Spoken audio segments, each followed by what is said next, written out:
క్రీస్తు యేసునందు దేవుని పిల్లలైన మీకందరికీ కృపయు సమాధానములు మెండుగా కలుగునుగాక.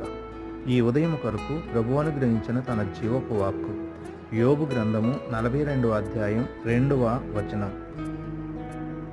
నీవు సమస్త క్రియలను చేయగలవనియు నీవు ఉద్దేశించినది ఏదియూ నిష్ఫలము కానేరదనియు నేనిప్పుడు తెలుసుకుంటుని అని యోబు పలుకుతున్న మాటలు. దేవుడు సర్వశక్తిమంతుడు. దేవుడు సర్వశక్తిమంతుడు. దేవుడు తాను కోరుకున్న ఏ పథకాన్నైనా ఏర్పాటునైనా ఆలోచించి అమలు జరపగలడని పూర్తిగా ఇప్పుడు యోబు అర్థం చేసుకున్నాడు. ఈ పాఠాన్ని అతడు ప్రకృతి గురించి దేవుడిచ్చిన సందేశం వల్ల నేర్చుకున్నాడు. ఇప్పుడు దాన్ని తన పరీక్షలకు, బాధలకు, తను అనుభవిస్తున్న శ్రమలకు వర్తింపజేసుకుంటున్నాడు. మన జీవితాల్లో అనునిత్యము దేవుడు సర్వశక్తిమంతుడు, సర్వము ఆయనకు సాధ్యమని గుర్తించి ఆయన స్తుతించుదుముగాక.